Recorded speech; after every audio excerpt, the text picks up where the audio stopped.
Prepare to download my program into the autonomous emitter.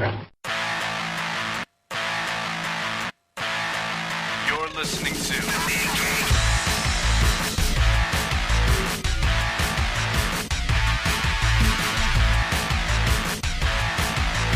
Comics Podcasting on the edge of civility. You're listening to Mean Geek, episode 160. Gotta tell you, Rev, don't ever want to see Deathstalker again. No, this movie's appalling.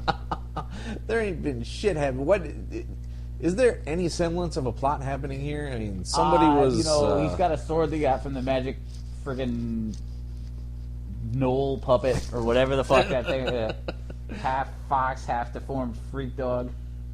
And he's got to find a pendant that some freakish crow ran away with that was held by some guy who turned into a snake. Yeah, it's an evil wizard who's got a monster puppet in his box that eats eyeballs. Like, just sexist crap all over this film. This is so terrible, man. This is what defined bad fantasy for like 20 years, you want to call it? You know, I mean, it makes you wonder how you got Conan the Barbarian right and never again did anyone make a fantasy film that wasn't god-awful. God, that's so bizarre, isn't it? I don't like it. I want good fantasy flicks. They could have done something with it, but no, not this time. No, not till what? Lord of the Rings? Yeah, there wasn't shit since then. I mean, some people look at Lady Hawk and I'm like, go die. Willow? I don't want to know anything about that. Willow was 87, 88, so I mean, that was decent. I just rewatched that a few weeks ago. I didn't mind it. It held up. I remember being bored by it then. I'm pretty sure I'd be bored by it now. Oh, God, you'd fall right asleep then. I mean, if you thought it was boring then fuck it. You would. Legend. But Sorsha? Hello, mama. That's Joanne Wally Kilmer. I guess. Yeah, Val Kilmer's ex-wife. They met and got married on that film. If you say so. I don't know. It doesn't matter. It's Val Kilmer. There's a taint now. It's been the holidays. We actually, to be fair, we've recorded 2 or 3 times in December, whereas last year in December we didn't once. We didn't touch a damn thing. So you're getting a lot of episodes this month, kids, eventually. But, man, I got 2 geeky things. Oh, yeah? Yeah, 2 majorly ones. What's that? Because you know what you bought me, so you don't care if I tell people what I got. No, go right ahead. I got an awesome Superman shirt with a Jim Lee art. Did you see it? Nope. Oh, I thought I wore it. And Fairest in All the Land, the first Fairest original graphic novel from Billingham. First or second? Oh, no, because you already had this. Well, because one is specifically Fairest, and one is Fables. Ah. See? And I do have Thousand Nights of Snowfall, so now I got both. So there you go. Boom. And there were some action figures mixed in there. There was a playset mixed in there. And those are all awesome. And I dig it. And they're actually already being used in Super Macho Jedi Knight, which actually just debuted a new strip this week. Oh, yeah? Yeah. Empty guns at empty turrets. Was this part of your musical adaptation? It is my La Guerre de les Miserables. My parody takes on several Les Miserables songs. It will help you immensely if you have a working knowledge of several of the songs from Les Miserables if you want to enjoy the strips I'm putting out in the next couple of weeks. Well, that only makes sense, really. Oh, look, she's about to be sacrificed to the pig Urukai. That's always phenomenal. Dude, I feel like you'd be freaking out a lot more if you were chained to a giant rock and a pig monster was coming up at you. Yeah, she looks like she's trying to mix laughter in with... She's not working. She can't... Look at her face, man. It's not working. She is just laughing the fuck out of this pig creature. She doesn't look terrified at all. Here comes a mud wrestler to challenge him. Which isn't going to work. The first guy never works. The first guy is always dead. That's how bad fantasy works. I don't know, unless you're still recruiting, in which case... Wow. And now we have the requisite in brawl. Let's talk about Hawkeye, because I'm done with that shit. What do you got? Hawkeye 13 and 14. In 14, if you didn't know, this is the Marvel month, and it's a huge one. We're actually going to break it up and give you 2 episodes on this. What's going on here is Clint is walking around and trying to deal with the repercussions of the last few months' events and Grill's death and Kate trying to help him out, but him being too much of a jerk, and she just had enough of this shit. No matter how many collar stays she puts in his shirt, he's always got something to complain about, like, oh, now I have to worry about collar stays. Man, she just did something nice for your ass. Shut the fuck up, man. Clint fucking Barton. The hell kind of man is this? No, basically this issue is really, it's not filler, but it takes the last couple of issues and then revisits events that surrounded those moments. Right. And reinterprets, bringing Hawkeye back to the forefront. And it's about time. So we see Bart's appearance from Hawkeye's viewpoint, which is basically annoyed. Yes. And we see Kate leaving from Hawkeye's, which is basically annoyed. And the dog's leaving from Hawkeye's viewpoint, which is basically annoyed. That's just mean, man. You can't take a motherfucking dog. Well, as Bart points out, it looked more like the dog chose to leave than she took him. Well, there is that. I mean, you could have tried, though, you know. You just say, what was his name? Lucky. You could have just said, Lucky, him. Lucky, me. Lucky, him. Hero. Lucky, me. And you know what he would do? He Probably would take take a Kate. nap, you know. He would totally take Kate. Well, you Come know, on, like, what are we talking about? I don't know what you're talking With about. Kate, he got regular feedings. With, Yeah. with Clint, he got the occasional cold pizza on the side of the floor. It's all the same. Now, 14, on the other hand, has Kate, having gotten to California, decided that cat sitting just wasn't good enough dough, and deciding that she's going to have herself a little freelance detecting agency going on there. Heroes for Hire. I know, dude. The Southern California Heroes for Hire. It's like the Champions all over again. Kate Bishop starting the Champion. I'm like, no! No! But the thing is, there's nothing going on there. And so it turns out to be largely just one investigation about somebody who stole some wedding flowers. Well, And her having run-ins with the sheriff. to be fair, her I'm a superhero, take one of my flyers with the little tags with a phone number on it. It's just not going to get her that far. No. She needs PR, man. She can't. You know, and you can't fly through the air and stop crime when you're just walking the dog hoping to pick up on it, then you're going to have some issues. But she does eventually finish the investigation, and the married couple gets their orchids for their little soiree, their reception. But And she everything's recovers perfect. one friggin' flower. Well, that made the guy happy, so whatever. You know, the investigation was solved until we realized that this was Madame Mask's orchids. Dude, this is little. As much as I love this book, that was the biggest. Like, come on. You just happened to piss off Madame Mask again. Really? That was a bit of a coincidence kind of thing. And I'm like, dude, come on. I did like, though, that Kate Bishop has only learned from Clint and not from anyone actually saying, though. She basically breaks the case by having the guy get so pissed off that he hits her with his car and she takes a picture of it and has him arrested. That was pretty much it. I'm like, yeah, that's a Clint. If ever there was a Clint plan.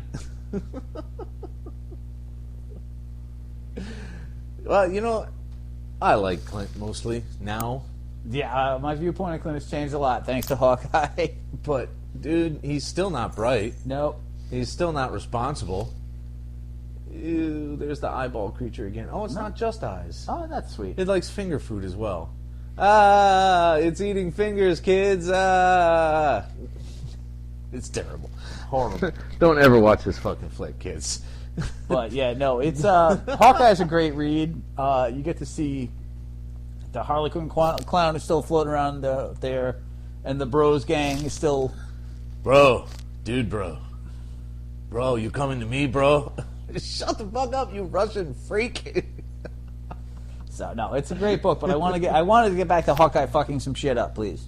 Yeah, it would be nice. You know, there's only so much slice of Hawkeye's life you can deal with. Yeah, whether it's his life or somebody else's, let's get back to the fucking upness. Yeah, you know, a little bit of action somewhere, you know? I mean, come on. Of course, he's probably going to have to rescue Kate. I mean, I think it's a decent bet. It's probably not a foregone I'm all about conclusion. a Hawkeye versus Madame Mask. I would read that. Sure. That would be fun. What wasn't really fun, however, is Avengers 21 and 22. Oh my god, dude. This, so much nothing. So much... I've got like a half a page of shit that happened in these two books. I'm trying to keep track of everything with Captain Universe recovering while the Supreme Intelligence is getting fixed. The Accusers and the fucking Space Knights of all people, for God's sake. They fight some skirmishes, but the Shi'ar, like normal, get the fuck kicked out of them. The Shi'ar can't... How did they get an empire, man? How did they get an empire? The Shi'ar can't fight for shit. It's a skill set. They got the Imperial Guard and nothing else, man. It's so bad.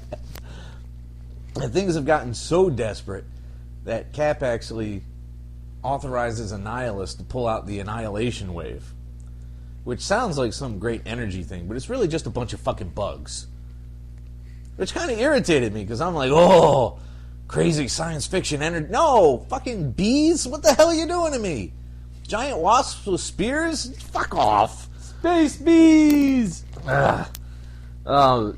Abyss and the Ex-Nihilos bring back Captain Universe,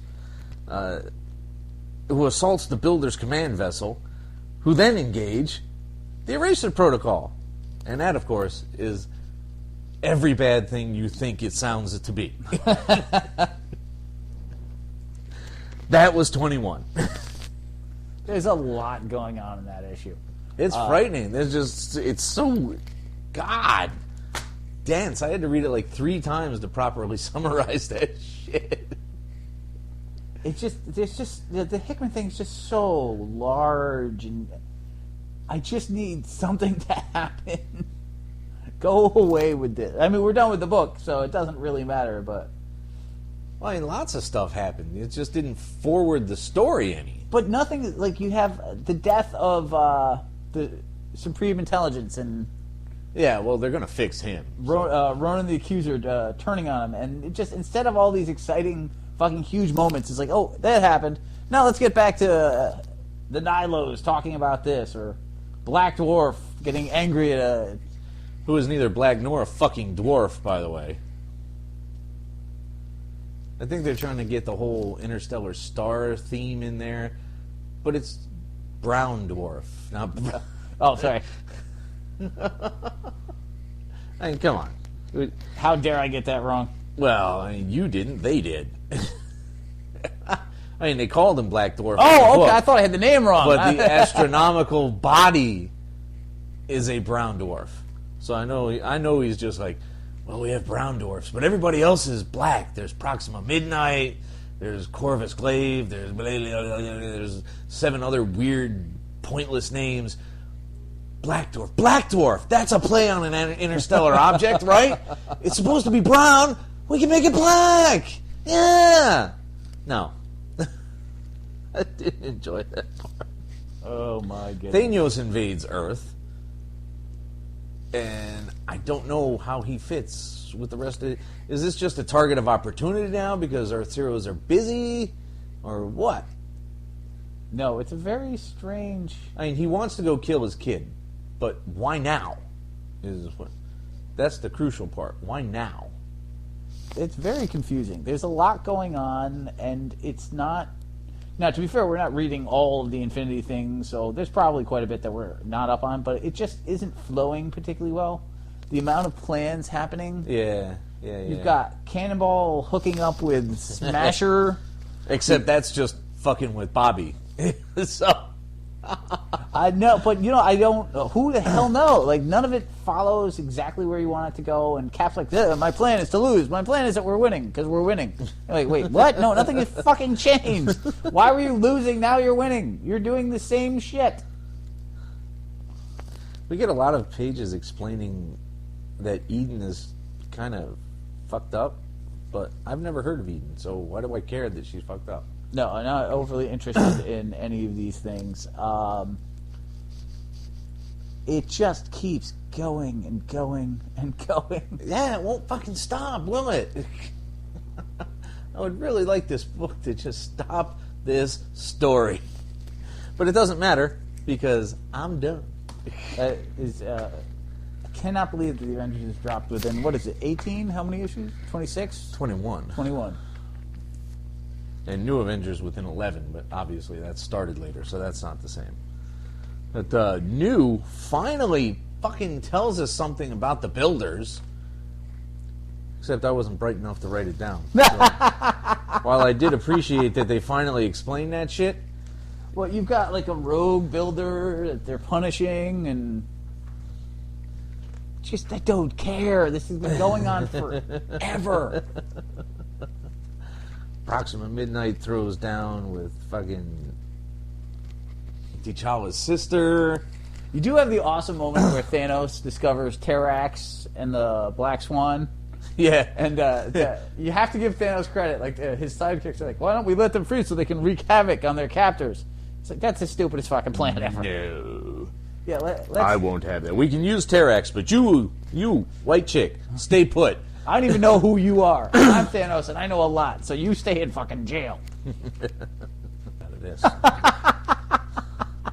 Okay. No, they've explained what the Builders are. They came from another universe, or another galaxy at least. Was it one another galaxy or another universe? It's a separate, no, not even a galaxy. It's an alternative reality type thing. That's why they're so near and yet so far. And the universe is ending, which Captain Universe recognizes, but still isn't down with their plan. Well, I mean, their plan is kind of destroy it all anyway. No, they're trying to blow up the focal point of this one to delay the inevitable for other areas. Ah, there we are. There's the keystroke. And she's like, no, the universe is ending, but we're not doing that. And by the way, I can fuck up you Builders, even if no one else can. And they discover that, and they don't care for it. It's just, I don't, blah, blah, blah, blah. It was killing me, man. And dude, it's like, really? I'm Captain fucking Universe? Well, Captain Universe is the hero that can be anybody. Yeah, but you know what? So obviously, it's the goddamn Avengers. Just have Wonder Man kill the Supreme Intelligence. Like, come on, give me something. Vision. Phase through its brain. No, none of this crap. These Alephs and Ex-Nihilos. It was like, dude, just... Shang-Chi, the just Avenger. punch shit, okay? We don't need 900 civilizations going against one civilization. I mean, come on, these guys are that hardcore? Probably not. Come on. And they're all fucking Avengers. Like, come on. Like... I don't need 217 Avengers. I just don't. You could probably get away with the core group. But no, they got to get bigger. Whatever. Thor, on the other hand. Is awesome. Thor, on the other hand. The Queen of Svartalfheim. Say that even 2 times right. Svartalfheim. Takes refuge with the dwarves, of all people. That was hysterical. That did make me laugh. It was because, like, oh, you don't, dwarves don't like you guys. You gonna show up there? Really, kid? At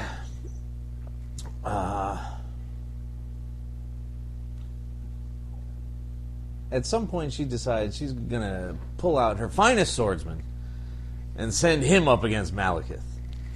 This turns out to be the bad idea everyone knew it would be. Well, you know, from her perspective, since the rest of her plans were hiding in a dwarf privy,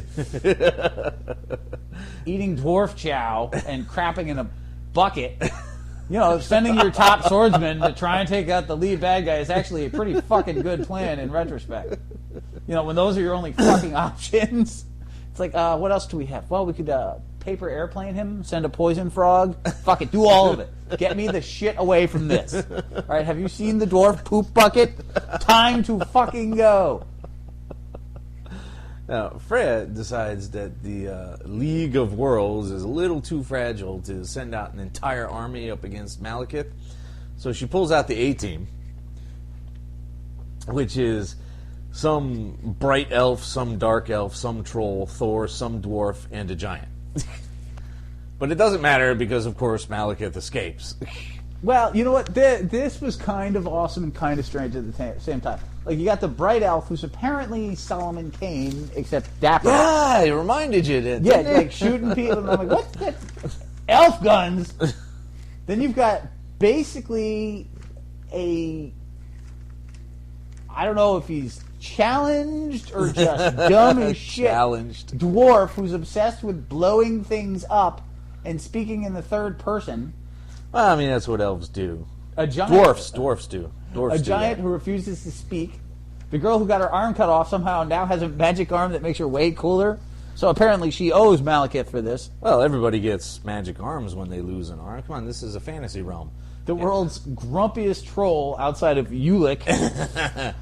Ood. Oh my god. Don't you just love troll names? But it gets even better. Like, you have them together and you're like, okay, well, we're going for a Lord of the Rings thing. And then they go off in their first fight. The troll refuses to fight because it's beneath him. The giant helps but is confusing. And the elves are the only... the dwarf is clinically insane. Like, I'm sorry. Like, I try to give him the benefit of the doubt, but then you get further on and he blows the entire building down on all of them. Yes, that was not the smart thing to do. You are a stupid, stupid dwarf. It ended the fight, sure, but... So Thor decides to bond together by getting everybody drunk, which works! It works pretty well, as a matter of fact. Except for the girl who's like, I don't drink. He's like, nope, we're gonna bang. Teammate! Whole new meaning to team mate. But I gotta be honest, like, then you get to the next fight scene, and Malekith just goes off. Like, this is an goes evil, nutsy. malevolent, fucked up Malekith right here. Malekith is badass. He just rips him up. Which is fine. When he climbs out of the giant's brain, big spoiler, people, you gotta take a second to be like, well, you're just mean, dude. You are a stone cold villain. Like, that. Dr. Doom doesn't climb through anybody's brain. Jotunheim gets attacked. Frost giants show up. There is a shitload of dialogue in this book. This particular 15 has a staggering number. I haven't even drank anything yet. Staggering number of word bubbles is where I was going. But I mean, Aaron's killing it on this. This is a fun fucking book. It's excellent. It's great adventure. It's good fantasy. It's fun dialogue. Thor just keeps improving somehow. I mean, think about it. Does. Since Krasinski, every time a new author comes on, you're like, well, I guess it's going to go down. And it's like, nope, I'm going to be even fucking better. Yeah. Deal with it. I love that. It kills me. I want to keep buying this book. And I'm gonna. So there. Anything else on that one? Nah, just because we got 1,700 Hulks to go through. Quick, like the bunny. Quickly. Hulk 14. Hulk fights through time as Banner Bot. Hate that concept right there. Tries not to lose his memories. He eventually gets back to his own origin and gets double smacked by a gamma bomb.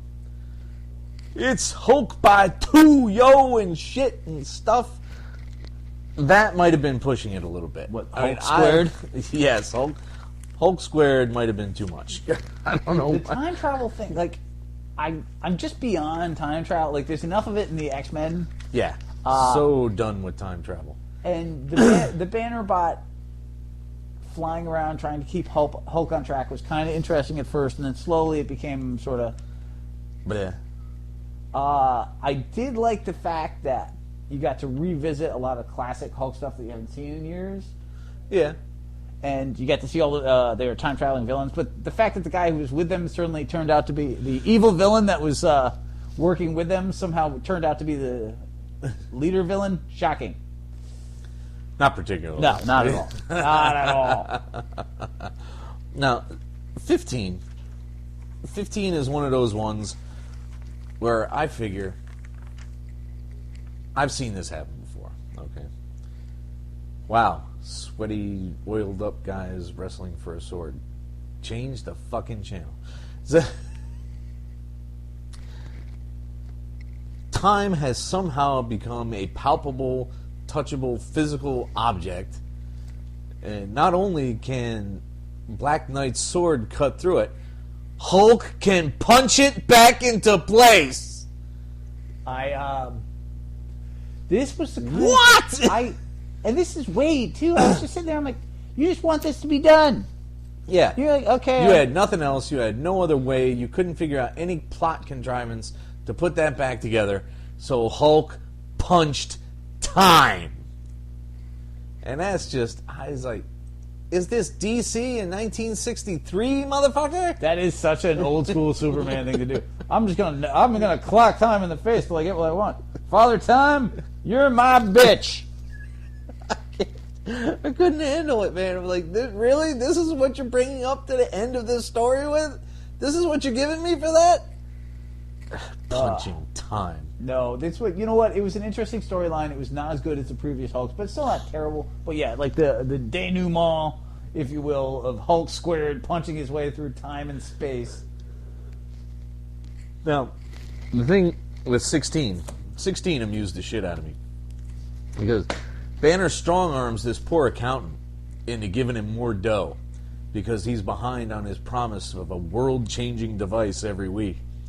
So every other page, he thinks up something awesome, and some other bastard in the Marvel Universe has already patented it. Yeah, I totally this one enjoyed takes that. care of throat cancer. Hi, Reed. This one desalinates water in 32 seconds, enough to irrigate all of Africa for a year. Stark. Thanks, Hank. Stark beats him on the bullet train. Richard beats him on a 7-year lithium battery, and then Hank Pym beats him on micro robots that can deliver payloads of medicine to specific areas. Now, and the best part of this is I was literally reading the first show. I'm like, well, who's that? Pym? And then Pym's the next page. And I'm like, you know what? Stark beats you. You have to accept that. Richard beats you. But when Pym gets there before you know he's working out of like a CVS back room. It's his lab. Tiger's sitting there in a half doctor nurse outfit going, brrr. Yeah, you know. Can I take your temperature, Dr. Pym?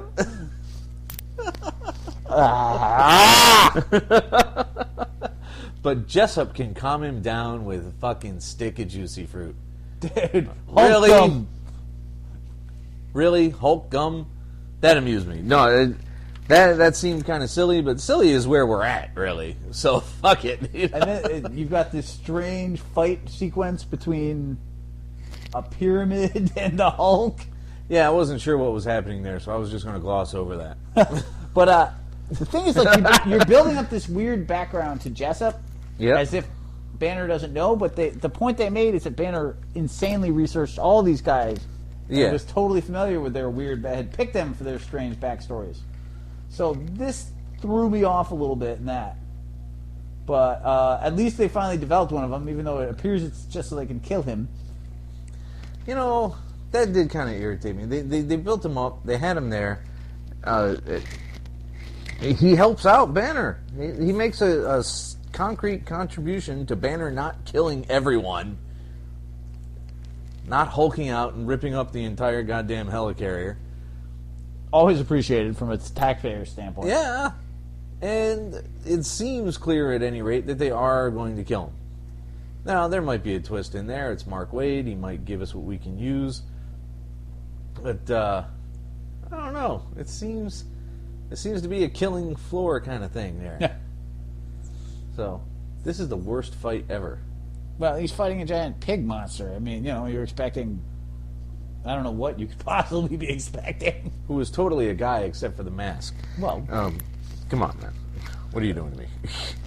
But, no, I still love the Hulk a lot. I'm just happy the time travel storyline is over. Like, I am beyond done with it. Yes, let's move on to other things. This was a nice, quick in-betweener before the next arc begins. And I'm happy people are doing that kind of thing again. Yep. That pleases me greatly. let's have a little downtime. You know, not everybody can go from disaster to disaster to disaster. This is not Green Lantern, motherfucker. No, it's all about selling graphic novels. Well, it is, but you got to have a minute in there somewhere. No, I totally appreciate Somebody's it. got to get a sandwich. We got to take a dump, for fuck's sake. But, no, none of... They made 5 inventions around the Marvel Universe while this issue was happening. Somebody was in between stories at this point.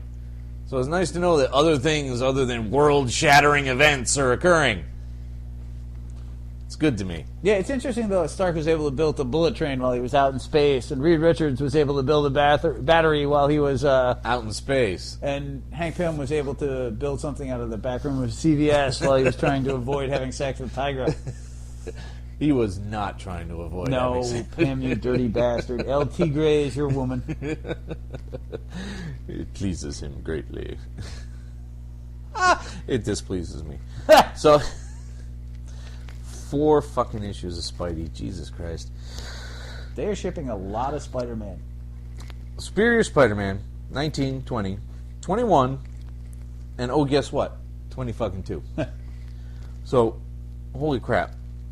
We start with, I guess we could start with Carly and Wraith. I'm not even going to call her Wraith anymore. It's just Watanabe. Carly and Watanabe are tracking down clues in the Caribbean, while Miguel is still knocked out at Horizon. There's a lot of horseshit technobabble, while Ock tries to remember the equation that will stop this time shit from happening. And to do that, Ock goes through all the memories Peter had that he still can access that aren't everything he's already 100% remembered. Purged. Yeah, everything he's already accessed and tucked away, he goes back through. So a lot of sex with MJ, basically. Yes. There's still an explosion, but they were able to contain it thereby. So, Alchemax is still created, which irritates me because I never wanted to hear the name Alchemax again. But Miguel gets an inside job, so he can keep an eye on those little bastards. Because he's trapped in the past. Yeah, well, so the only thing he can do to affect anything Alchemax is doing is just sabotage it in the past. Bit by bit for God knows how many years, 80-some-odd years now. So, you know, what are you going to do? Spider-Man 2099, oh boy. That's what, because we needed another Spider-Man. Not my favorite Peter David book ever. That was the majority of 21. Of 20.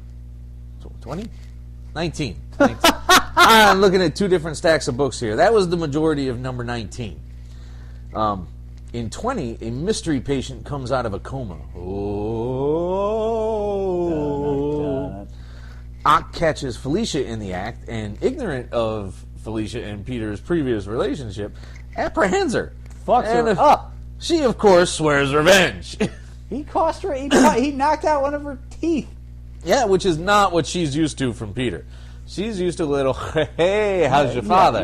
Yeah, 13 seconds of foreplay and 8 hours of bandit on top of roof sex. Not punching you full in the face with a cyber spider arm. Ock pulls out a page from Spider-Man 3, actually, and does a little web-based picnic thing going on there. I never saw Spider-Man 3. You didn't? Nope. Not even once? No, you told me it was horrible. Well, that just means I'm going to force you to watch it now. What? Well, I've never forced you to watch a movie. You need to try that sentence all over again. You need to regroup, get a grip, come equipped, okay? Back up while you're at it. Fair enough. Now, I kind of see what Ock wants to do here with starting his own company with Parker exclusive funds. But maybe he might want to chuck a couple of bucks his own way. You can't, man. Like it's I know it's Parker's life, and he's taking over Parker's life. not even that. It's simply the matter that it's the Al Capone theory. He's going to be building cyber robotic arms. The government's going to look very closely at that company. Yeah, well, that's going to be true. Okay. So one of your investors is apparently a wall. I'm not droctavius.com. Now, we here at the FBI feel that seems a little too convenient. Oh, shit. Oh, there it goes, the magic sword. Whoa. It's shining. I hate this movie so much. It's so poor. Listen to that music, that choral music that's just so bad. Oh, he touched the pendant with the sword. I can't handle this. Stunner is back in issue 21, and she's mad, man. This is to be so fucked on Dr. Octavius's part. It's like, great, my the robotic cyber form of my chunky ex-girlfriend is gonna kick the crap out of me because for murdering me. That's a bit of a loop around, kind of weird, karmic kind of what thing going on there. It's pretty bad, but it amuses me. I mean, but he pulls it out though. He's kind of brilliant there. He pulls it out. In what way? The whole situation, like I know, but do you remember any of this? No. So he manages to finally knock her out. Then he steals all the holo equipment, and then he presents himself as he was to calm her down. And then he uses it to present himself to the guy who's trying to ruin Parker's life for stealing Dr. Octavius's work. Which is again brilliant, but he just kind of fucked over his old persona there. It's like, yeah, Ock was using all of my work. Yeah, all that stuff he did, I thought that shit up. I let him have it because he was paying me and stuff, but no, they're my ideas. That's so un-Octavius. Like, and this guy, first off, the fact that Octavius has a friend who he hates, that I believe, but the fact that this guy thinks that they were friends just shows that you're the worst scientist ever. Well, I mean, he's an amazing scientist. He just doesn't always think ahead. No, I'm talking about the guy who thinks that he's friends with Octavius. Oh, that one, yes. Like, your observations are not good, sir. I hate to break it to you. Bulbous-nosed bastard. They gave him a fuck of a nose, man. Yeah, you know what? They fucked him on many, many levels. But, yeah, there's a lot happening in these books. Almost too much. No. Or maybe the fact that there's just 4 fucking issues at a time. Maybe that's what was getting in the way. We still haven't even talked about 22, where Betty is investigating an arms deal when Flash shows up. Otto finally opens Parker Industries with Cardiac as a major employee. I was so unhappy to see Cardiac. I thought we were done with him. You know, another 20 years, I'd have been happy without that guy. Man. Can we get Puma in there, too? Puma. We're going to have Spider-Man villains that I absolutely detest. Watanabe finds out that Carly is gone, and Anna Maria makes a romantic light show out of fish. Bioluminescence. I really didn't know how else to phrase that. I thought I could pull out a clever turn of words, but bioluminescent fish. Wow. It's science! Hi, kids. This is Dr. T.O. Morrow with your comic book science moment. For those of you who don't know, science can be extraordinarily sexy. Thanks. This has been your science moment with Dr. T.O. Morrow. Thank you, Dr. T. So, the henchmen on Spider Island hip Otto to Venom, not knowing that Spidey and Flash are supposed to be pals. Well, to be fair, Spidey doesn't know that, so... Well, yeah, I mean, that's so... I mean, they couldn't. They're just, oh, there's a known supervillain out there, Doc. You told us to tell you, so we're telling you. The nice thing about these books is there's so many of these little key moments, like the Crime Master reappearing and fighting... yeah. And then finding out that it's another franchise purchased from the Hobgoblin, and Oc's like, wait, what? That's always amusing. And then when you realize Flash is like, wait, Spider-Man doesn't know that I'm not the evil douchebag Venom. Oops. Oh, this is gonna hurt a lot. A lot. So- Leaving us with the annual. Well, you've also got all those key Green Goblin moments floating throughout there, where he's like stealing diaries and slowly building to the next gigantic fucked up spider event. Which, from solicitations and not so much interviews, but articles, and the general feel of the ramping up of the books themselves, it's starting to feel like they're getting ready to close this up. I don't know. I mean, it's been quite a while. I did not think it would still be around. I mean, to be fair, they double shipped. Yeah. But 22 issues in, and Doc Ock is still Spider-Man. Yeah, which says to me they're probably going to not go more than 30 issues with that. I would be very surprised if they made it past 30.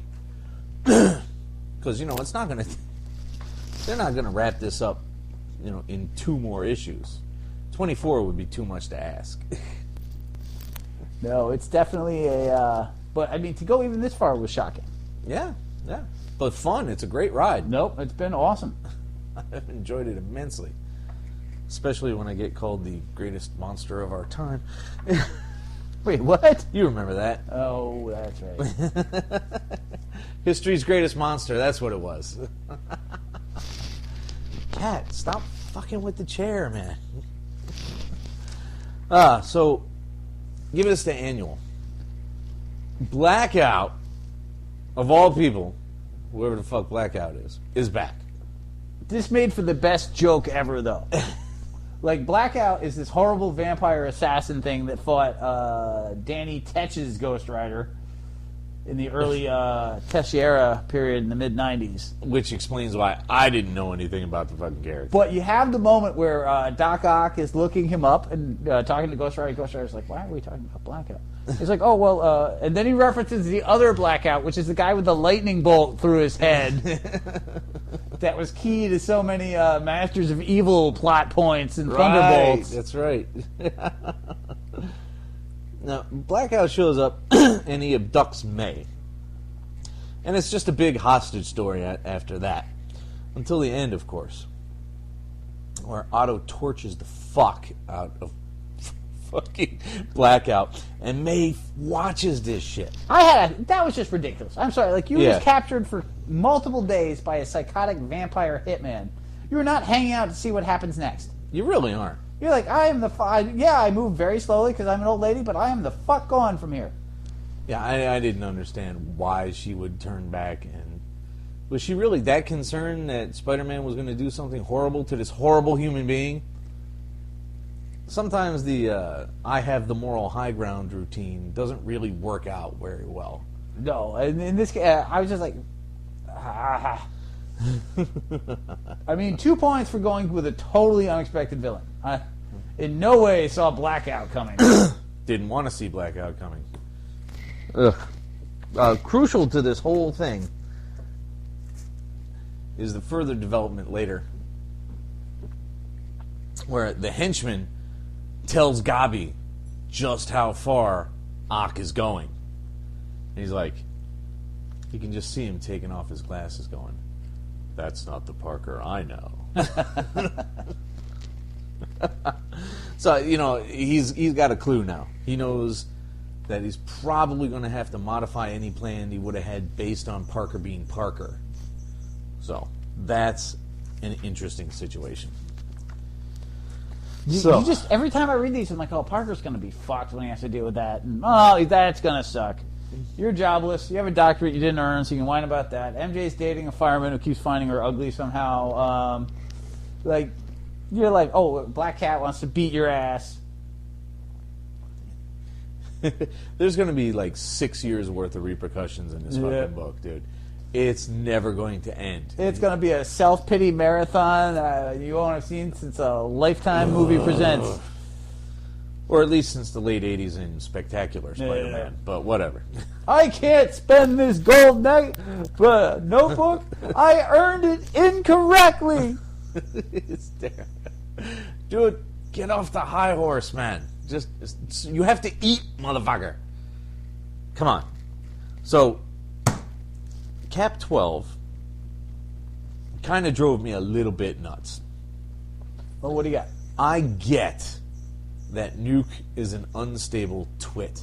I get that he's violent. I get that he has very specific ideas about how soldiering and patriotism are supposed to work. I get that someone is manipulating his brain to push it all over the top. I get all that. And it still came across as this horrifying anti-jingoist screed, ham-handedly unsubtle and dumb. No, it was not subtle at all. I'll give you that. I mean, but that, it wasn't, if you go back and read Nuke back then, he wasn't subtle then either. It's Rambo on steroids. With PTSD. Right. Well, that would be Rambo, wouldn't it? If you were to combine Rambo and Arnold Schwarzenegger and that guy that was friends with your grandfather that only said racist and fucked up shit about America, that you would have Nuke. Like, you took all three of those people. I did, however, dig some of the stuff that Sam and Cap had between each other. They had some good moments, but on top of or aside from that, I still think Cap is taking some out-of-character comic choices just for a character. Speak English. Some out-of-character choices for Jet's sake is what I really wanted to get the fuck out of my mouth. I think we've already disagreed on this, and I'm going to continue. I think, and I'm still not entirely. I think Remender's a good writer. I don't love everything about Cap yet, and I really want to. Jet Black is a really annoying character, and there's no way that S.H.I.E.L.D. and any other superhero will be like, oh, go ahead, move in with Cap while you psychotic supervillain you. No, they all trust Cap, they all love Cap, but it doesn't seem like something they just let happen. But the thing is, Cap has never dealt with, he's lost women before. He's actually literally lost Sharon Carter before. Yes. But he's never spent 10 years on his own and lost his son. This is a whole new Cap. Any normal sane Cap would not be burning American flags. No. No, he's not going to burn all this stuff. There's some pretty cool shit in there. I mean, I would have expected him to, donate it to the Smithsonian or something. That's what I would have expected him to do. Throw another shield on the fire is just not a particularly Cap thing to do. No, it really isn't. But we're not talking about somebody who's thinking like Cap right now. We're talking about somebody who's dealing... he's definitely got some PTSD going there. He's got a lot of grief going on there. So, as much as I don't like it in that it's not Cap, it is this Cap because he's dealing with something he's never come close to before. Right. So... He screwed up, and Jet Black being around, walking around in her underwear all the time, being a psychotic evil monster, he's a little confused. But we'll give him a couple of issues to straighten it out. He needs to get back together. He needs time. He's just a man, for fuck's sake. Yeah, the thing of it is that I like some of the things that Remender's doing in terms of subtle things, and then the big broad strokes. I'm like, no, it. I like the cleverness of Cap is dealing. This is a Cap in mourning, and this is Cap not being the Cap that you know. That's kind of clever. But then you get to, let's have Jet Black move in and burn all my shit, and you're like, no, I'm not down with that. There's some horribly wacky and weird shit going on, much like in this movie. I know, yeah, and this new movie, now that fucking Deathstalker is thankfully fucking over. Demonic. Demonic what? No, just demonic. Everybody's demonic. The script is demonic. Is this the sequel to Deathbed? What is this? Uh-oh. Why was she scared? Oh, dear. Oh, ripping the throat out. That's never cool. Cap 13. Oh, it's even an English movie. Is it? Well, the steering wheel's on the wrong fucking side. So, wow, hey, that's not natural. Oh yeah, this one isn't gonna last. Yeah, they got some serious succubi going on in here. And they're just killing people left and right. So, Dum Dum and Nick interrogate a former agent rolled over to China. Winter Soldier Yan or something. Yeah, something like that. Winter Soldier was there at the time, but not for the Rogue. Sam talks with Jet Black, incredulous as I am about Cap's choices. Sam doesn't get it either. He's like, that's not fucking Stevie. I know, motherfucker. Look, lady, you hot, but Shit. God. No, Nuke is still shooting up Norvofasikasan. Or whatever. Come on, guys. Norvekistan? Ram? I don't know what the fuck. Cap shows up and kind of gets smacked around a little bit. Well, he's off his game right now, man. He's not 100%, and Nuke is, you know, insane. I don't remember Nuke having quite this much inner monologue, though. Like, there was Nuke is way too brain chatty for me. Yeah, it was slightly off. I mean, maybe that is exactly. I mean, to be fair, that is how Miller writes, so it could be exactly the way it was. Right. But maybe, and I just look at it differently. But I wanted Nuke to shut the fuck up after a while. Like, please stop. Just stop.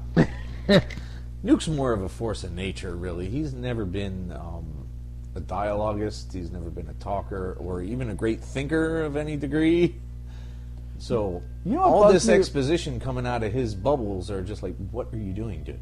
You know what drives me crazy though is people knock out the Falcon like constantly, Yeah. but nobody ever shoots his bird. Like, oh, Red Wing will make the save. Oh, that's because PETA would say some shit, man. Click, boom. I'm sorry, I can beat up the hero, but oh, nobody touched the damn hawk. Like, wouldn't you just shoot the shit out of that thing? You know, like, and then it becomes just a particularly unpleasant guy to get into hand-to-hand combat with. You know, you take the Falcon out, and It's kind of kooky, man, let me tell you. I'm just saying, here's Nuke with the fucking, you know, some sort of cyber Gatling gun thing walking around, not one bullet towards a bird. Well, you know, somebody like Nuke won't see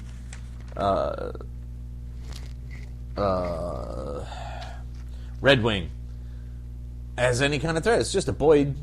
Yeah, but just the a bird big keeps boy flying dick. to his face and scratching it. Like, you know, I'm not saying he just goes around shooting pigeons randomly, but this is an antagonistic motherfucking bird. He doesn't care about that, though. He's I- just well, like, so I- what? He's going to heal up. He doesn't care. Especially if the scars match up with the fucking flag stripes. It was. They'd be like, hey, look at that, baby. They all match up. This is me. This is my country. Oh, dear God. It's terrible, I know. Iron Man 1617. Too much happens in the Iron books, man. I'm telling you. Tony engineers a daring escape from the God Killer. Bye. I don't know. What does it matter? He gets he escapes. That's the broad I'm just strokes. curious. I don't know. He gets back home. He downloads parts of the stupid recorder into Death's Head ship. Yes. You know what, however, and this is very Antony, is no one ever checked on Death's Head. They just leave him in the giant exploding robot. Well, really, I mean, what are you going to do? It's Death's Head, for fuck's sake. I mean, I'm okay with the dude blowing up. I'm just saying, like, that doesn't seem particularly kosher somehow. well, you know, there's been times where Tony's life and death choices haven't been the same choices Cap or Peter Parker would make, you know? He's been more than happy to take out aliens left and fucking right. Put him in front of a human, it's like, oh my god, the ethics of life-taking and the sanctity of fucking human existence. Alien, kill it! It doesn't matter to him so much. I don't know. He tried to bang a couple of them. I feel like it seemed out of character not to even address it. I mean, maybe he thought he was dead since he hasn't shown back up. Well, that follows. That's probably it. It did take me out of a little bit. I did really enjoy the part where Tony goes to Star-Lord and like, oh, I'm quitting the Guardians of the Galaxy. It's been a blast. La la la. Space saving, talking raccoons. Yeah, he spoke to them real quick. Then he just heads on home to But New York. you got to enjoy the moment where Star-Lord's like, anything I should know about this whole giant space god killer fiasco thing? No, we're fine. It's cool. I took care of Don't it. look in the plane. No, leave that alone. That folded up recorder body that I'm fucking downloading. That 451 doesn't belong to you. Wait, the giant super space villain that has all the evil of the world collected on it? You're just Yes, it's gonna fine. download- Don't worry about it. It's off. It's off. Oh, God. I took the batteries out. You know, the one person who's hoping this goes horribly awry is Hank Pym. Oh, sure. I mean, if this goes fucking south, he gets to sit there and be like, "Oh, really? Really? All the shit you gave me? Ultron this? Who created Ultron? Ha ha ha! You didn't even build this motherfucker. You downloaded it." Oh, this goes south. Hank Pym's going to be sitting on there doing a jig in an ant hat. And somebody should write that. Somebody absolutely should write that. Hank Pym one-shot. The gloating issue. 24 pages of... You downloaded it and it went to shit. Bring up Ultron again. Wow. No one would buy that whatsoever. I would buy it. You would totally buy it. I would totally buy it. Tony needs to be laughed at every once in a while. Tony is far, far... Aside from his boozing and his philandering, he's far, far too perfect a character, man. Dude, his ego alone... Tony creates most of his own problems. He's an incredibly flawed character. A lot of his own problems. But he always figures everything out. This is awful. There's been one death by monster in the whole 5 minutes. 12 minutes, and it's only an hour and 23. Well, they better hurry up then. Bevy of wood nymphs who are deadly as they are beautiful. Flip the fucking channel. I used to like Tom Savini, and then he did things like this. So where the hell was I? Next issue. No, not yet. Pepper calls him up, says, "Come on out to L.A." Turns out there's a dual purpose for bringing him around. One, it's his birthday. And she's like, "Surprise, motherfucker!" He's like, "Shit, man." Because apparently he doesn't like birthdays because there might be booze. Going to space is apparently not enough of an excuse to miss your own birthday. And Pepper has decided, well, they probably decided together, I should say, she's going to get married. She's engaged to the marketing guy or whatever the fuck he is, who is just absolutely brilliant. Johnny Perfect. PR God. And for some reason, this trips in Tony's head. I have to look up some genealogy. Have a good day. What? How did those two connect in any fashion? Well, Tony's brain does not work the same way as everybody else's. And that's become apparent. So, whatever. So, in 17... in 17, we find not the evil twin, not the evil brother, but the invalid iron lung, I was going to be everything you thought you were supposed to be brother, who was hidden away because of his physical problems, and they needed to not have 451 kill him so they could start from scratch. So this was the working pilot for the God Killer. You gotta the only thing I thought it was a neat idea. Like, I don't know about the brother thing. Obviously, they just did that in Batman. And I hated it. But, yeah. I will say, hopefully this was kind of going to go somewhere interesting. What I did find bizarre was that Tony somehow came to this realization: oh my God, I'm adopted. There's a brother. Yeah. And then finds him. And okay, that seems strange to me, but shit happens. What I couldn't figure out is how he found a cassette tape of his father telling him about it in that period of time while he's driving. That was pretty pushing it. Like, wait, what? That was pushing it pretty fucking hard. Tony, right now there. that you've had this mind thought, this cassette will appear as if by magic to fill you in further. What? That was pretty bad. And, Howard just leaving random tapes and films and discs around just for old boy to find whenever. This is becoming a theme now? What is this? They did it in the movies. They did it here. I mean, how many more times are they going to pull this shit? There's a lot of Howard Stark out there still to be found. That's why we need Howard Stark's action adventure time. It could be fun. So, Arno. Really? Arno. Isn't that Spider-Man 2020? Isn't that Iron Man 2020? I don't know. Wasn't that was his name? That was Iron Man 2020's name. You just actually stumped me. I didn't know. Holy shit! How did you not know there was an Iron Man 2020? It was the one with you never saw 2020? 2020. I don't know what 2020 is. 2020. Well, I know what that. I figured it's either that or a TV show. But what the fuck are you talking about? It was a character they built up. Don't you remember the armor? It had these giant gears on the shoulders. Oh God, I hated that. Yeah, That was that was 2010. him. Oh, that was Arno Stark, like his grandson or some shit, or his great apparently- nephew or some fucking thing. Apparently, we're going to be sending this guy into the future to become. I bet they are. I absolutely bet that that's precisely what they will do. That would not surprise me in the least. But the business proposition is that they should build a fucking city, dude. We should totally build a city, man. And that city, right, we should work it out in the holodeck first. Dude, that's the ultimate Stark plan right there. It's like, I'm going to get some wine for you, Arno, not for me. I'm going to have some delicious salted popcorn. And we're going to sit back, and we're not going to have an idea. We're just going to type in an idea.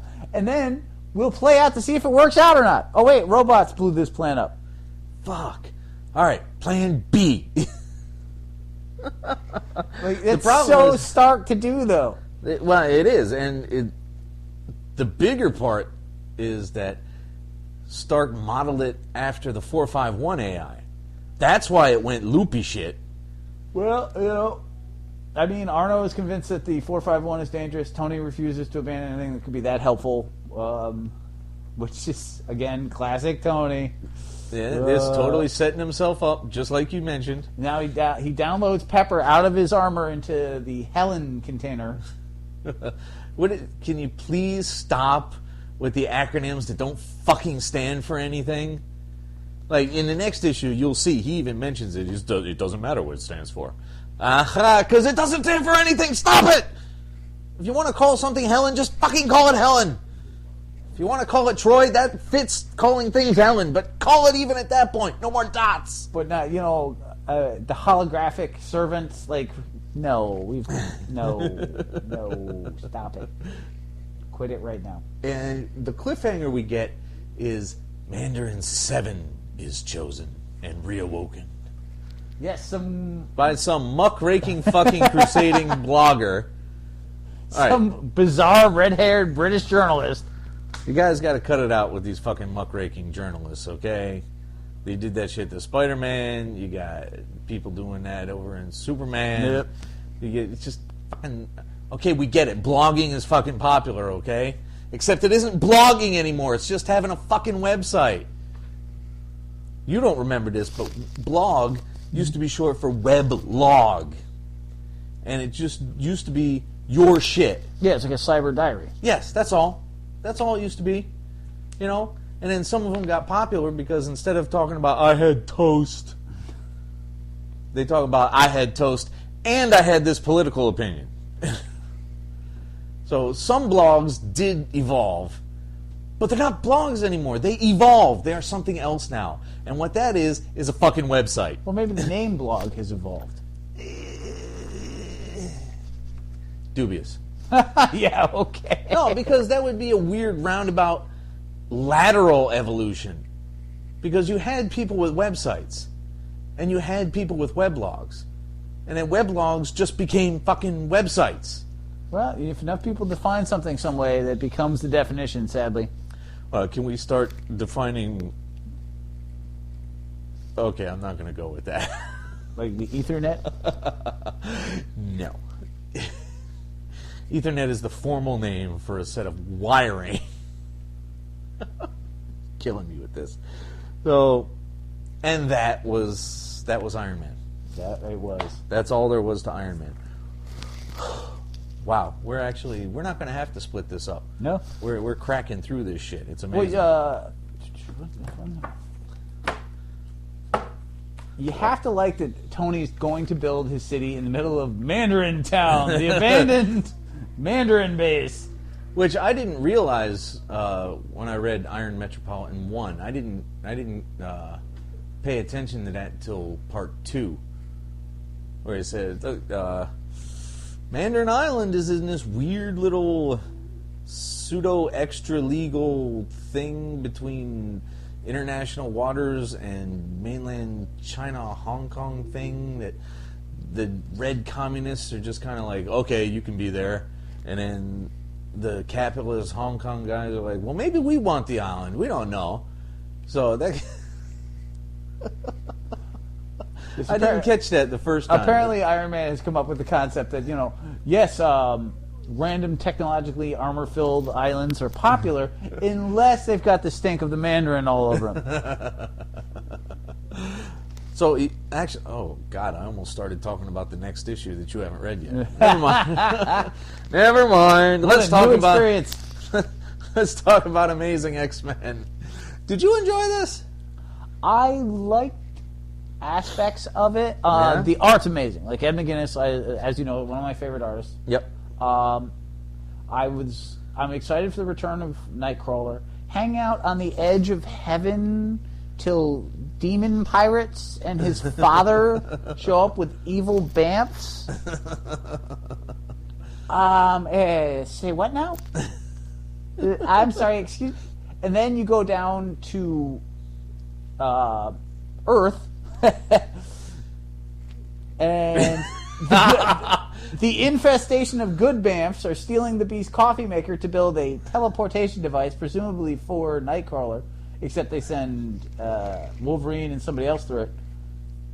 And meanwhile, you've got yet another incarnation team of X-Men wandering around. Warbird, who I've never heard of. Warbird. It's, Proudstar's brother. It's a girl. Oh. You're thinking Warpath. Yes. Oops. Tells you how much I care about fucking Warpath. But yeah, so they have yet another team, and yeah, the Heaven Pirate Dad's a Devil thing was not cool with me. I saw absolutely no reason to have Azazel be his pop. I mean, that doesn't make him a mutant anymore. That makes him a half demon. Well, doesn't it? He inherited the blue side from his mom, so... Yeah, but that's not a mutant. Yeah, it is. If you're born blue... That's a hybrid. They're very specific... So he's good on gas? There are very specific scientific differences there. Okay. Mutants have traits that neither parent has. So wait, every mutant that's a child of mutants is not actually a mutant? Right. You've never brought this up before. They're hybrids. That's fucking hysterical.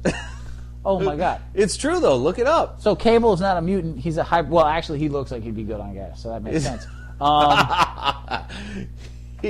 He doesn't have the optic beams. His telekinesis is very specific. It's not a general telekinesis like Jean Grey had. And it wasn't Jean Grey anyway, it was Madeline Pryor's clone, who didn't have any powers until Inferno.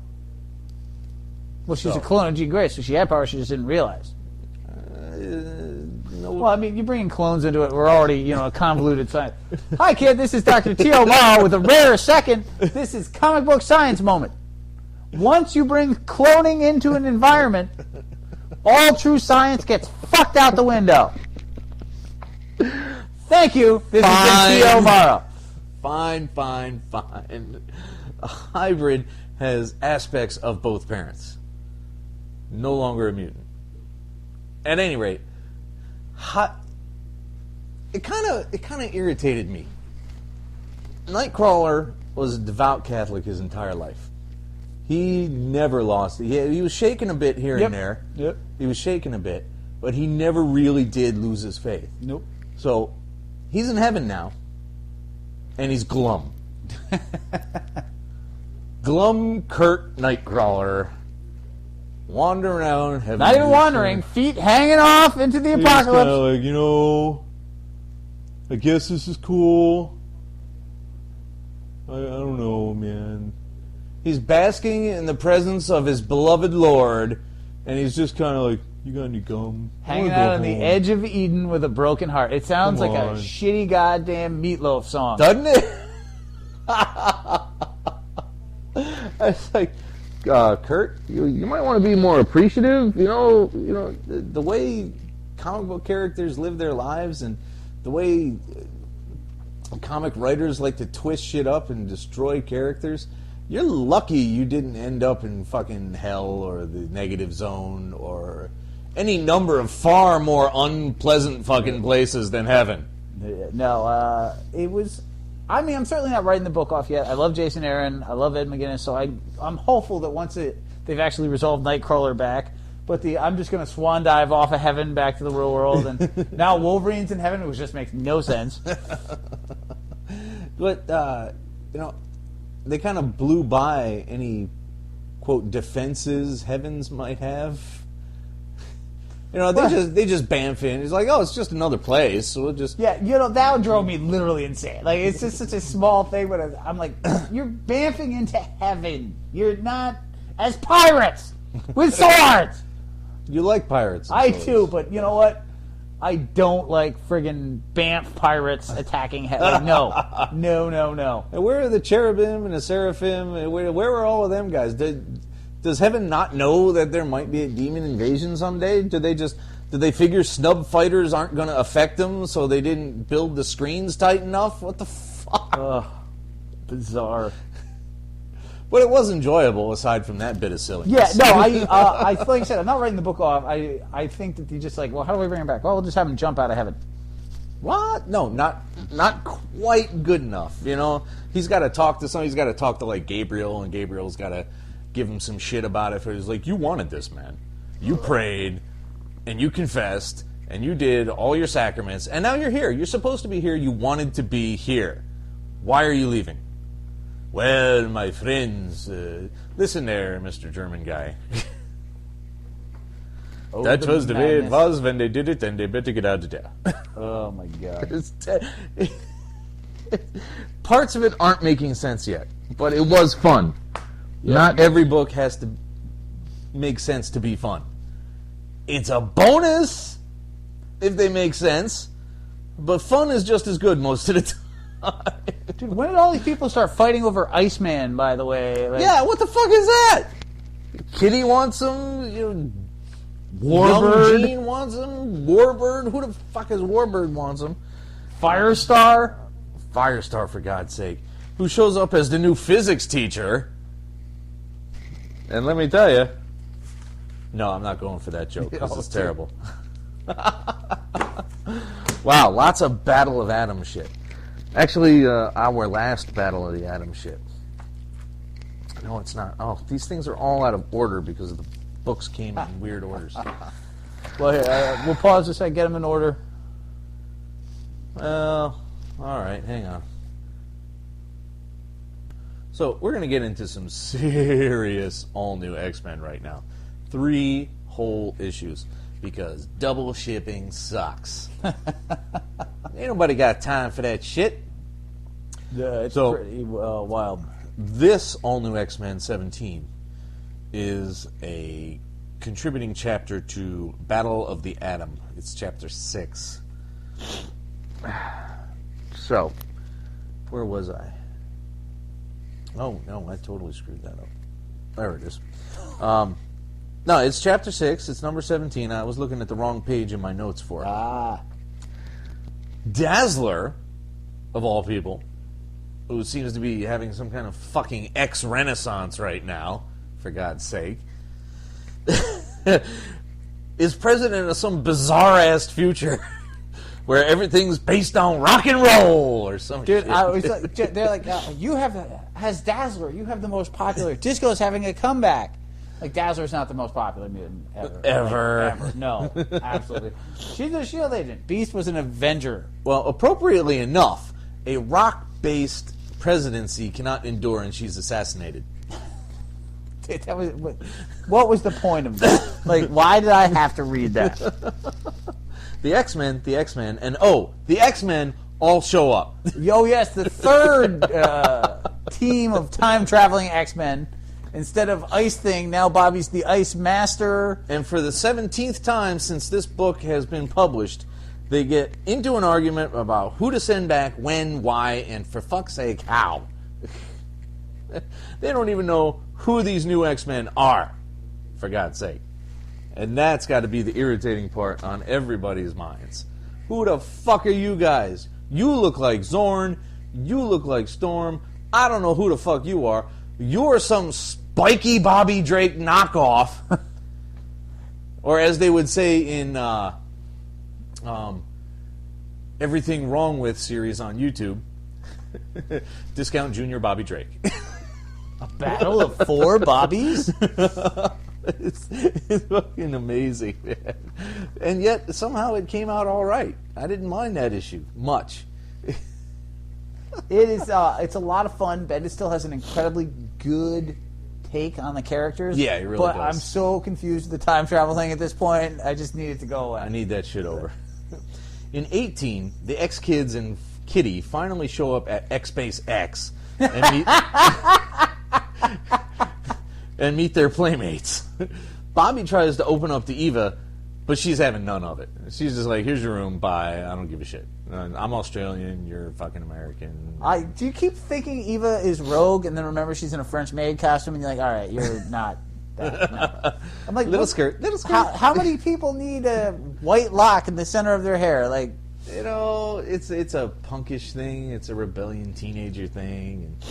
And, but yeah, she gets nowhere because she doesn't give a shit about Bobby. She don't know who the hell he well, is. apparently every woman loves Bobby. What the hell? Well, that remains to be seen. There is a trend that's moving forward with that, but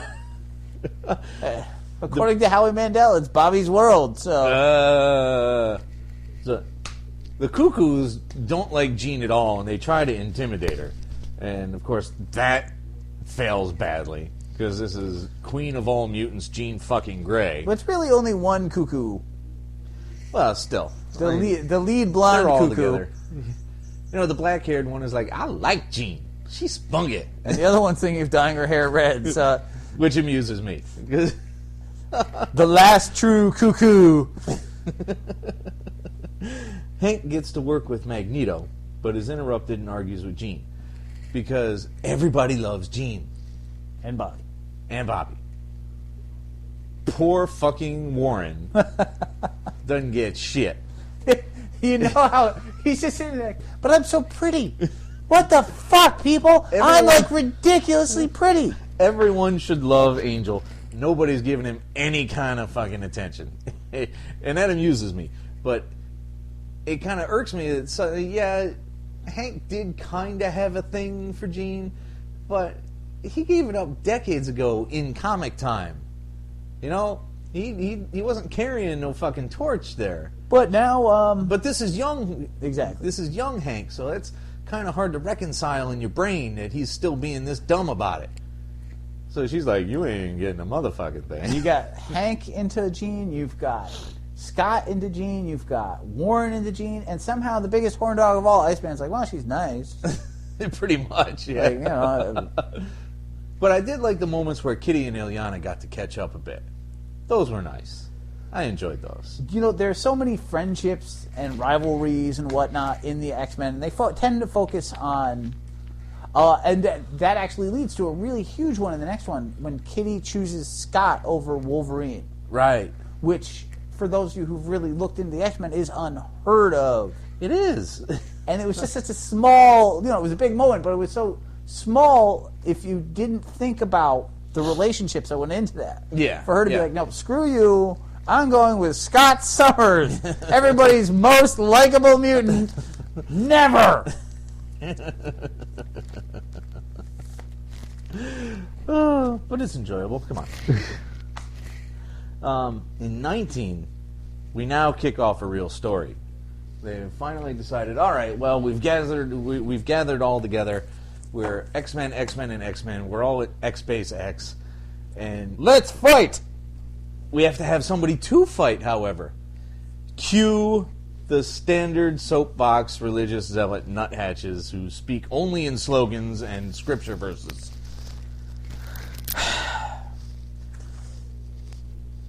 My take on that is, fuck these guys. I don't care.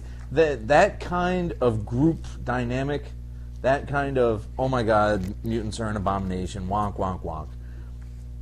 That was covered a long time ago in great detail. No, these were crap villains of the first order. Yeah, what were those yeah. Batman guys from, not the emoticons or whatever? Yes.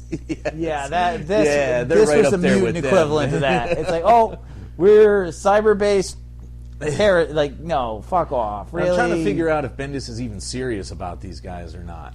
You know, I think they just wanted a villain, and they didn't want to use anybody key for this stupid waste Yeah, of time. exactly. That's what I'm saying. It felt like he just threw somebody in there so that the young X-Men can get the idea. Oh shit, they really don't like us, do they? This is terrible. This is the world now. We've got to change it. Except everyone from the past was already living with that, and everyone from the future is like, it gets so much worse, guys. Yes. They didn't really need that kind of reminder.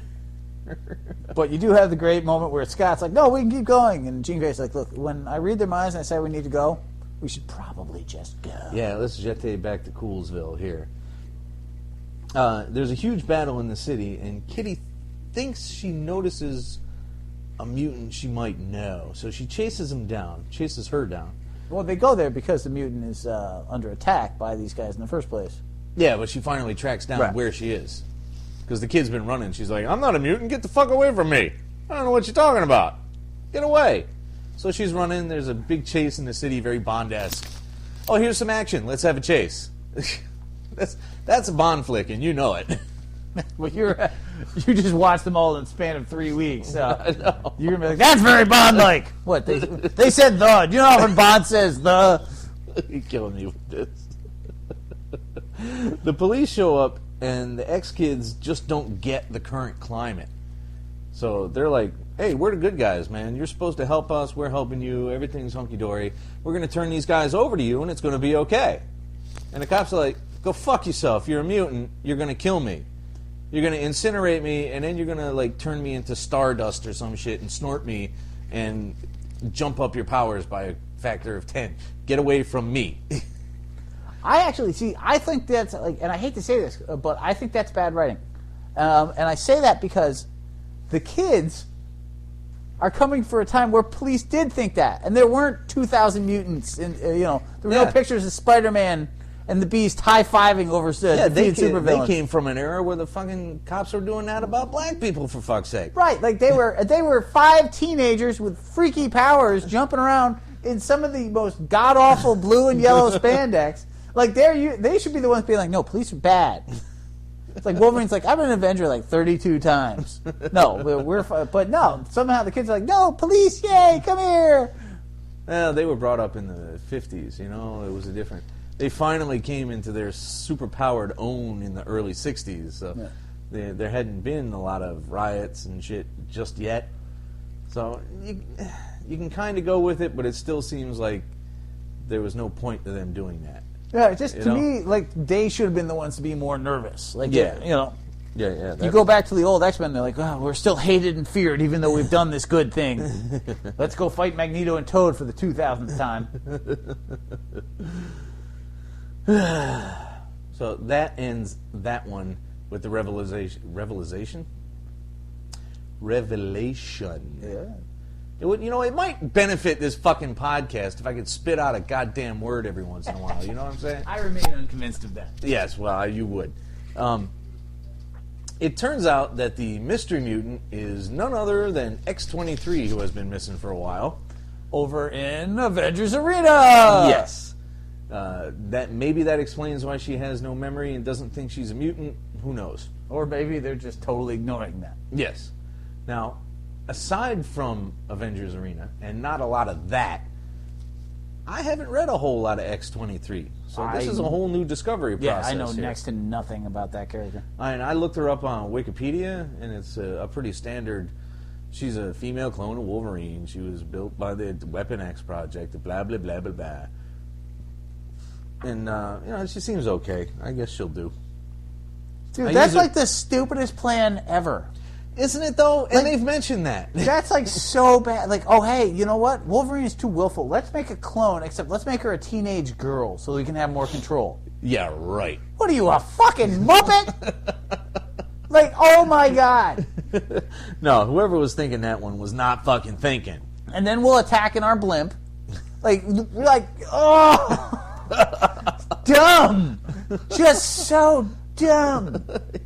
Why don't we clone a dog version, but with the claws? That man, we'll call him Wolvadog. Oh, bad. Was that a joke? I know. I'm just, like, who knows? They've already got dog pool, so I mean, good God. Terrible.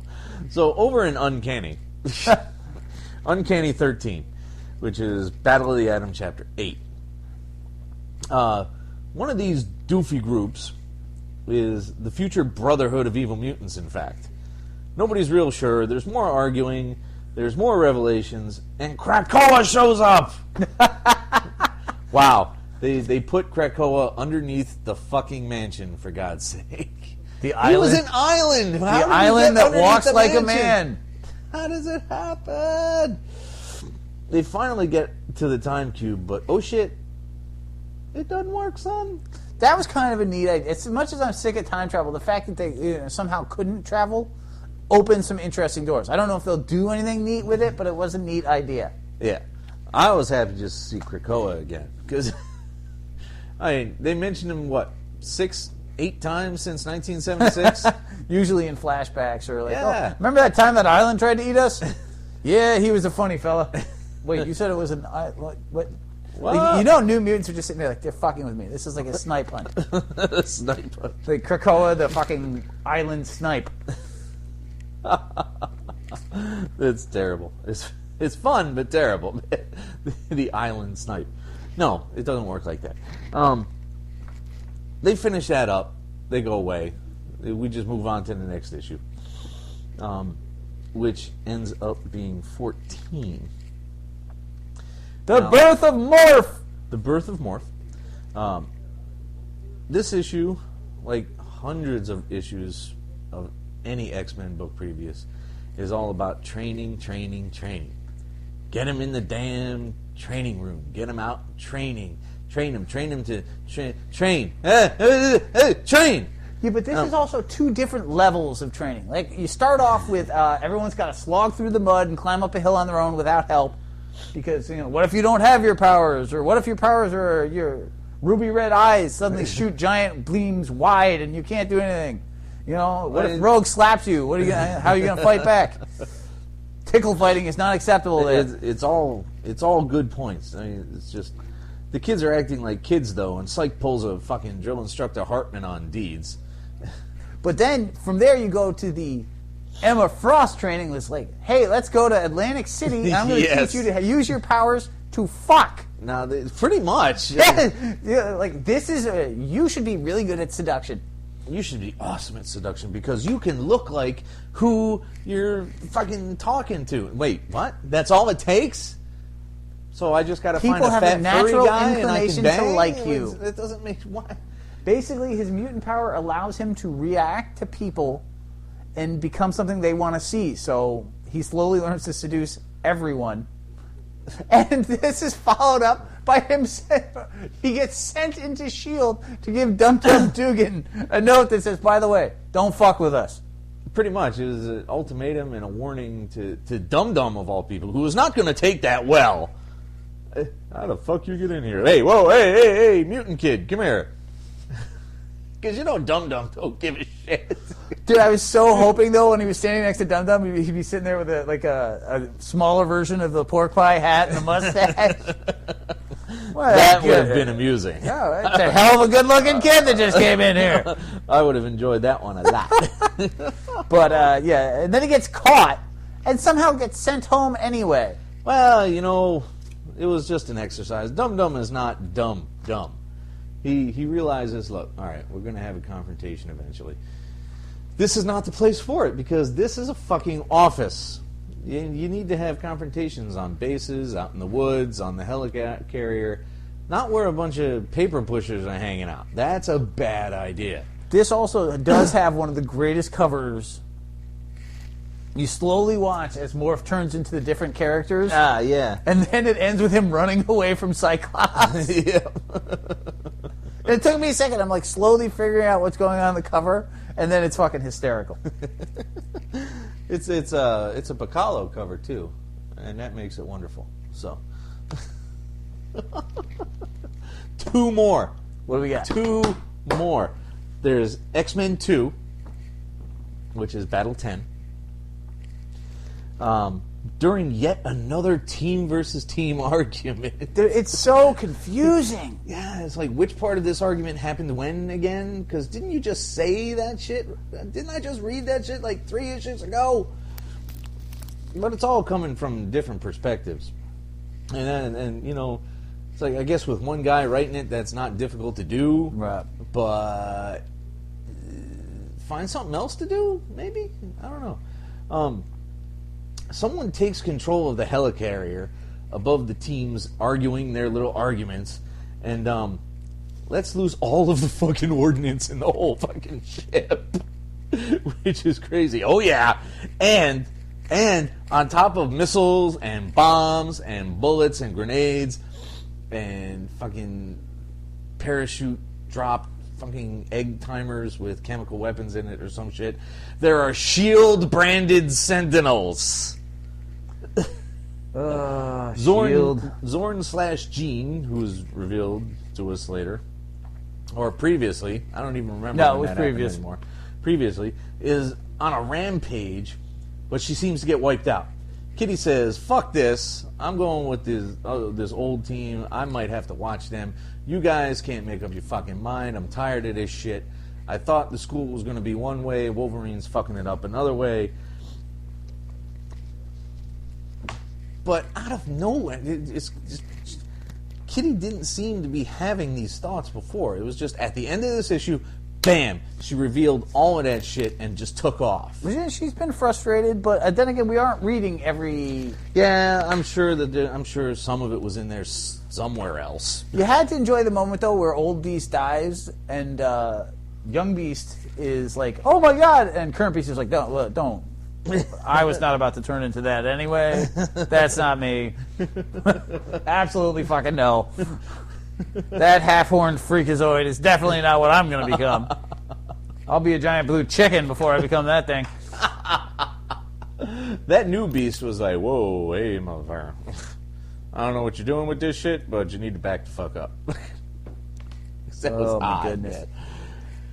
Man. Last book. The special. The all-new X-Men special. Why did you buy this? You never buy specials. That's not true at all. I don't mind one-shots. Oh, I see, because it's a one-shot, not like a part of something. Yeah. Okay. Yeah. The original class wanders around Manhattan getting in adventures. Somehow, Hank finds a way to pick up a girl who works for and studies under his old professor, which of course is his future professor or some shit. They all get together. Supervillain antics ensue as Hank attempts to impress a woman by being thrown from a building. Yeah, because that was the best idea he's had yet. Well, it is Hank. When it comes to women, yeah, it probably was his best idea yet. I mean, remember Trish Tilby? No, Lord. The muckraking reporter from CCN or whatever their knockoff CNN is. And, she couldn't handle him being blue. She couldn't handle him being a cat. She couldn't handle him being a mutant. So he's like, "I love you, but I can't deal. See ya." Hank does... Who has as bad a romance life as Hank? Not Cap. Cap's done better. Hank Pym. Oh, so he's McCoy's never fallen in love with a robot. That's a good point, man. Jocasta did not need to get freaky with Hank there. That was very wrong. That was incorrect. It was not a proper thing to have occur. But no, this one was fun. I didn't have a problem with this one. Until I don't know until what? The end, where it revealed that to see the rest of the story, you'll have to buy Hulk Special #1. Oh no, I'm not doing that. I could give a shit. That was self-contained enough for me that I can have fun with it and call it even. Why is the zombie token up? This is not a good zombie movie. I thought it was a demon movie. No, I gave up on that one. No, I thought this one was too. No, this is Night of the Living Dead Reanimation. Oh, it's good that we're watching this because that's in my queue too. Well, get it out. So if it's crap, I can get it out. It's this. It's crap. All right, kids, stay tuned for, next week for our indie episode, which is almost as big as our fucking Marvel episode now. Oh, But, sweet zombie Jesus. Completely dwarfs our fucking DC episodes, which we're just going to have to pad the fuck out of to make fun. Kids, it was a great year. I'm glad you were with us. We enjoyed all your interactions. Keep listening. We'll send you some more shit. Have fun. Good night. Bless you, fuckers! And away. The Mean Geek is recorded live at the Reverend Mad Duck's apartment whenever the hell we can get to it. Find us on Facebook, Stitcher, Twitter under @TheMeanerGeek. Subscribe to us through RSS. Or we can be located at our own site, www.themeangeek.com. And most importantly of all, you can find us as a proud member of the Comics Podcast Network. Email us directly at themeanergeek@gmail.com. Can I drink now? You may.